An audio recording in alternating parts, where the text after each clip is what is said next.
ইনসাফ তো সমান সমান, সমানের উপরে একটু বাড়তি দেওয়াকে এহসান বলে। মায়েরা আগে ছোটকালে দেখতাম এক বাটি ভাত আনছে পাশের বাড়ি থেকে, সমান সমান আনছিল, দেওয়ার সময় একবারে বেশি করে দিচ্ছে, এটা হলো এহসান। এটা কি এহসান?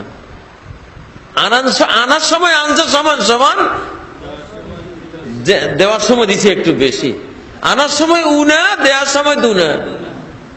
এটা কি এহসান? এহসান। রিক্সাওয়ালাকে রিক্সা নিলেন, ভাই চলো তো, কই যাবেন? অমুকখানে। কত ভাড়া? 25 টাকা। 20 টাকা দেব। আচ্ছা চলেন। 20 টাকা দিলেন। 20 টাকা দিয়ে আবার 2 টাকা আছে পকেট, চা খাইস, পান খাই, 2 টাকাও দিয়ে দিলেন, 22 টাকা হইল। এই 2 টাকা হলো এহসান। 20 টাকা হলো আদলুন, ইনসাফ।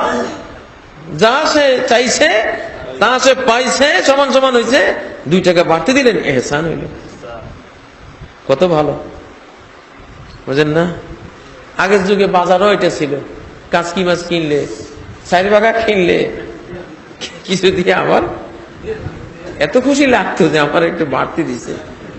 4 ভাগের উপর অত খুশি নেই, ওই যে মুঠ করি যে কদ্দুরা দিছে ওইটা এত ভালো লাগছে। আল্লাহ তাআলা তার সৃষ্টিকে স্বভাব দিয়েছেন সৃষ্টির সময়ে যে এহসানকে সে ভালোবাসে, যে একটুখানি তারে একটু বেশি অধিকার দেয়, তারে সে ভালোবাসে।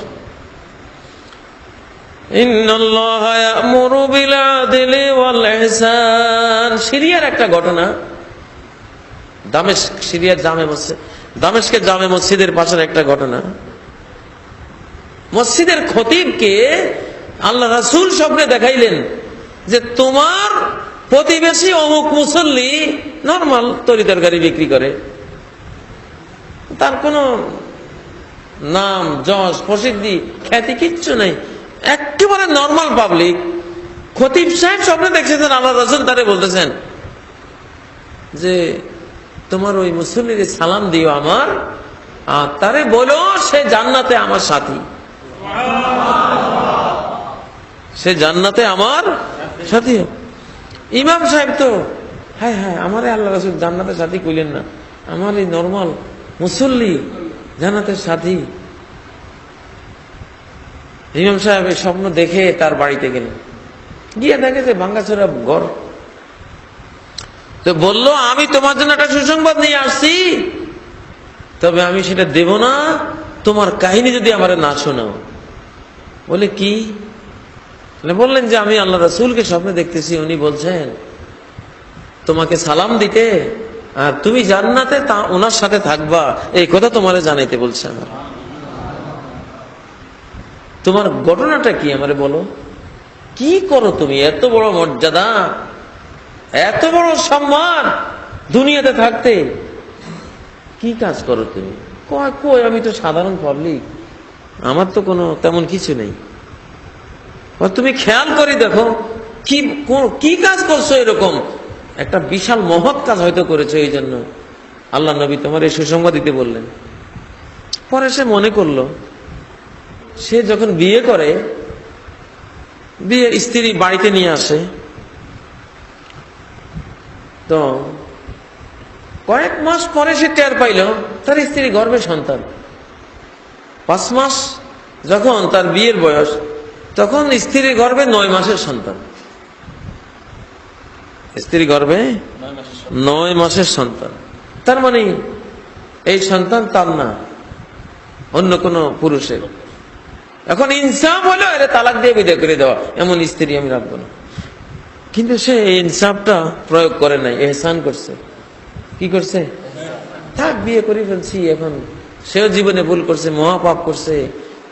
শিশুটা তো কোনো মহাপাপ করে নাই, নিষ্পাপ একটা শিশু তার গর্ভে। শিশুর দিকে তাকাইয়া মাটারে আর কোনো তালাক দেয় নেই। সন্তান জন্ম হইতে দিছে, সন্তান জন্ম হয়েছে, সুন্দর মতে জন্ম হয়েছে। জন্ম হওয়ার পরে সে বলছে কাউকে বলবো না। সে একটা কম্বলে পেছাইয়া শিশুটারে কোলে নিছে। ঠিক ফজরের আবছা আঁধারে সব মুসল্লি যখন নামাজে দাঁড়াই গেছে, তখন সে বাচ্চাটাকে মসজিদ দুয়ারে রেখে যেন কেউ না দেখে, দুয়ারে রেখে সে জামাতে শরীক হয়ে গেছে, কেউ দেখেও নাই। এখন সালাম ফিরাবার পরে মুসল্লিরা বের হচ্ছে, একটা বাচ্চা কাঁদতেছে মসজিদ দুয়ারে, লাওয়ারিস কেউ নেই, কেউ নেই। সে যে রাখছে সেও বলতেছে না, বলবে না। পরে সে অনেকক্ষণ পরে ভিড় যখন হয়েছে, লোকের ভিড়ের পিছন থেকে ঠেলি আসে, যে বলছে কি হলো ভাই, কি এখানে কি? কয় যে বাচ্চা একটা কে জানি থুই গেছে। কয় তাহলে আমার তো বাচ্চা নাই, এক কাজ করেন বাচ্চাটা আমারে দিয়ে দেন। আল্লাহ, আমারে দিয়ে দেন। তো ইমাম সাহেব দেখলো, সবাই দেখলো, সে কোলে নিয়ে বাচ্চাটা, সবাই জানলো যে একটা কুড়ানো শিশু পাওয়া গেল, স্বামীটা নিয়ে গেল। এইভাবে নিচে কেন? কারণ 5 মাসে তোমার স্ত্রী বাচ্চা হয় না, 5 মাসে যে বিয়ে হয়েছে, আজকে বাচ্চা হলে সবাই বলবে জারজ, ঠিক না? সে গোপনে জন্মটা সারাইয়া বাচ্চাকে মসজিদের দুয়ারে রেখে পরে নিজে এখন পালন, ওই দত্তক নেয় না, পালক পুত্র নেয় না, পালক সাজছে, সে পালক সাজে শিশুর প্রতি এহসান করে সে নিয়ে গেল এবং তার মায়ের কোলে দিল, এরে তুমি লালন পালন করো। তাদেরই বাচ্চা, তারই ঘরের বাচ্চা, কিন্তু সে তার প্রেস্টিজ, শিশুর প্রেস্টিজ রক্ষা করে এমন সুন্দরে তারে এহসান করলো যে শিশুর জীবনটা ধন্য হয়ে গেল। মাও বেঁচে গেলেন অপবাদ থেকে, সেও বাঁচলো। আমি এই কাজটা করছি।